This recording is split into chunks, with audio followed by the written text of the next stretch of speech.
Le doy la bienvenida a mis invitados desde Washington, el analista político y director del Centro de la Prosperidad Global, Álvaro Vargas Llosa, y desde Buenos Aires el periodista, analista político y director del sitio web nodal.am, Pedro Brigger. Le doy la más cordial bienvenido a ambos, desde el norte hasta el sur.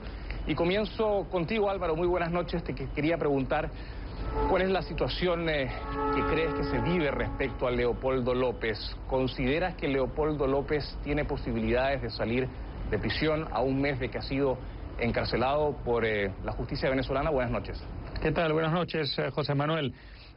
No, yo pienso que no. Yo pienso que el régimen dictatorial de Maduro ha tomado una decisión, básicamente de huir hacia adelante, de desafiar a la opinión pública latinoamericana, internacional en general, y de fortalecer en la medida de lo posible el aparato represivo y el aspecto represivo en general del régimen, para tratar de garantizar la perpetuidad a cualquier costo. Si él cede en este momento, si libera a Leopoldo López, evidentemente Leopoldo saldrá de allí convertido en un gran héroe nacional, con una capacidad de movilizar a la ciudadanía aún mayor de la que ya tiene desde la cárcel, y este es un cálculo que no solamente hace él, Maduro, sino también el aparato político cubano que está detrás de él y que le presta una asesoría muy cercana, no solo a él, sino al aparato represivo venezolano. No hay que olvidar que ese aparato represivo, incluyendo la Guardia Nacional Bolivariana, ha sido montado básicamente a partir de un diseño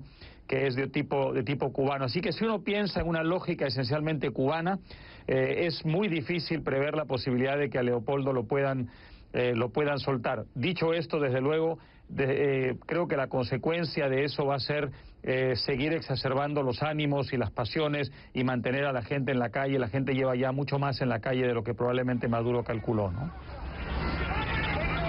Gracias, Álvaro. Pedro, imagino que tienes una posición un tanto divergente. ¿Crees que Leopoldo López ha sido responsable, como los indica el gobierno, de estas manifestaciones y de las sucesivas muertes que se han dado durante el último mes en Venezuela? Pedro, buenas noches. Buenas noches, un gusto conversar contigo, por supuesto también con Álvaro.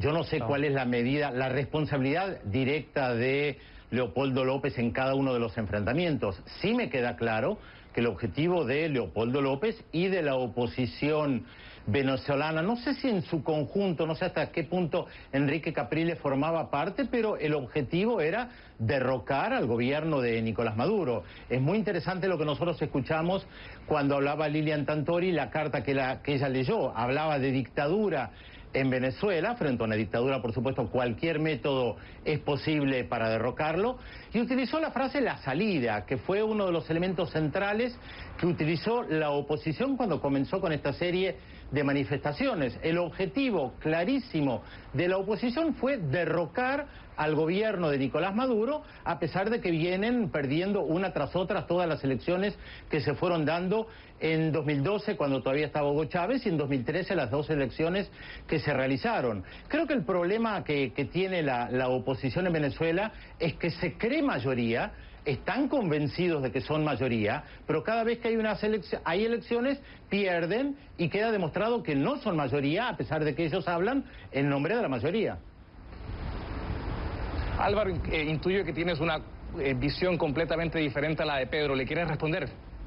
A ver, si el problema general aquí que tenemos en América Latina hoy es que no hemos dejado atrás la vieja costumbre dictatorial. Lo que va cambiando son las modalidades. Hay una nueva variante de la dictadura latinoamericana hoy día, que inauguró Fujimori en Perú desde la derecha hace algunos años, pero que luego ha retomado básicamente la izquierda, que consiste en llegar al poder por la vía electoral, por la vía constitucional, y una vez que estás en el poder, desmontar todo el armazón republicano a través de la captura de las instituciones, de la persecución de adversarios, de la concentración de poder mediático, político y por supuesto también económico, y la creación de un sistema donde ya no es posible saber quién es y quién no es mayoría, porque ya esos mecanismos han sido totalmente abolidos. El régimen lleva 15 años, Maduro, como sabemos, fue producto de un úcase. Literalmente el señor Chávez salió a la televisión y dijo: este es mi sucesor, luego se murió.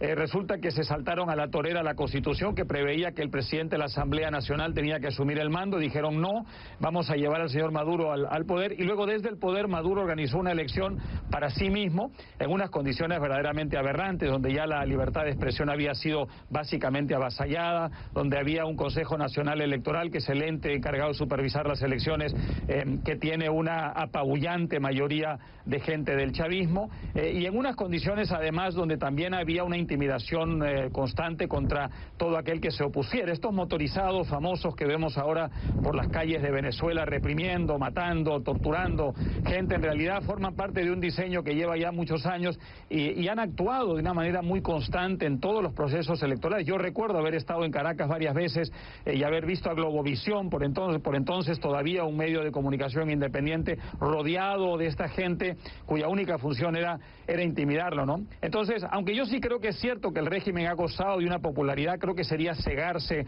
negar que ha habido una popularidad importante. Los regímenes populistas suelen tenerlos, los regímenes dictatoriales suelen tenerlos. Pinochet fue un régimen popular, Franco fue un régimen popular, en fin. Desgraciadamente el autoritarismo goza durante un buen tiempo de un cierto nivel de soporte popular, pero yo sí creo que hoy las condiciones en Venezuela están dadas para que en una elección mínimamente libre la oposición derrote al gobierno. El problema es que ya no es posible una elección de esa naturaleza y por eso ellos han buscado, y termino rápidamente con esto, han buscado lo que llaman la salida, que no es el derrocamiento violento y sangriento, sino básicamente una forma de presión a través de la resistencia civil, que es una vieja fórmula pacífica contra regímenes autoritarios, para forzar al gobierno a negociar una salida. Esa sería la fórmula ideal para Venezuela, ¿no?